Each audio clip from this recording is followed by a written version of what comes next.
মাছ দিয়ে সবজি রান্না করব। তো মাছগুলো ফ্রিজে ছিল, তো যদি না ভেজে ওই রকমের সবজি দিয়ে রান্না করি তাহলে ভালো লাগবে না। টাটকা মাছ হলে আমি অবশ্য ওই রকমই রান্না করি, তেলে ভেজে নেই না। তো ফ্রিজের মাছ, সেজন্য প্রথমে তেলে ভেজে নিচ্ছি মাছগুলোতে। তো লবণ, হলুদের গুঁড়া, মরিচের গুঁড়া দিয়ে মেখে কিছুক্ষণ রেখে দিয়েছিলাম, মাছগুলো ভাজতে দিয়েছি।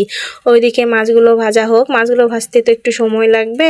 আর এদিকে আমি পটল আর আলু ছিলে নিচ্ছি। ছিলে নেওয়ার পর তারপর কেটে নিব। পটল আলু দিয়ে মাছ রান্না করব।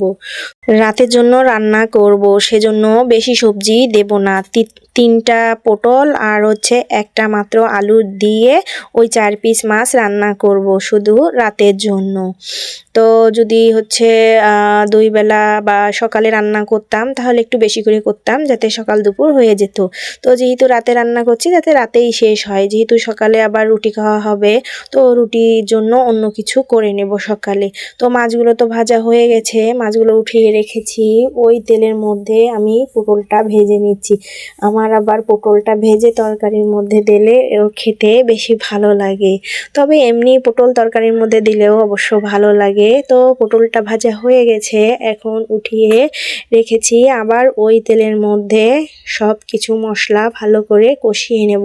মশলা কষানোর পর আলুটা দিয়ে দিব। আলুটা সিদ্ধ হতে একটু সময় লাগবে, সেজন্য আলুটা প্রথমে কষিয়ে নিচ্ছি, তারপর সামান্য পানি দিয়ে সিদ্ধ করে নিব। তারপর আলুটার মধ্যে মাছ আর পটলটা যে ভেজে তুলে রেখেছি সেইটাও দিয়ে দিব। দিয়ে একটু ভালো করে নাড়াচাড়া করে নিব। তারপর ঝোলের পানি দিয়ে দিব। একবারে বেশি করে একটু ঝোলের পানি দিয়ে দিব। ওই পানিতে আরেকটু সিদ্ধ হয়ে যাবে এবং ঝোলও থাকবে। কারেন্ট নাই, তো কারেন্ট আসতেছে আবার যাচ্ছে।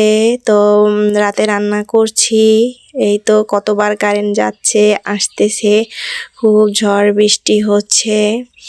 তো যাই হোক, এদিকে তো আমার মাছের তরকারির মধ্যে ঝোলের পানি দিয়ে দিয়েছি। আমাদের আবার একটু ঝোলের তরকারি হলে বেশি ভালো হয়। আমরা 3 জনেই একটু ঝোল ঝোল তরকারি হলে ভাত খেতে পারি। তো ভাজি টাজি দিয়ে, শুকনা জিনিস দিয়ে ভাত খেতে অসুবিধাই হয়। আমি যদিও একটু শুকনা তরকারি দিয়ে ভাত খেতে পারি, কিন্তু ওরা বাবা ছেলে সেটা খেতে পারে না। তো সেজন্য একটু ঝোল বেশি করে রেখেছি, যাতে ভাত খেতে অসুবিধা না হয়। তো এদিকে তো তরকারিটা হয়ে গেছে, এখন নামিয়ে রাখছি। তারপর আব্দুল্লাহকে খাওয়াই দিব। আব্দুল্লাহর খাওয়া হয়ে গেলে আমরা খেয়ে নেব। তো আজকে এ পর্যন্ত। সবাই ভালো থাকবেন, সুস্থ থাকবেন। আল্লাহ হাফেজ।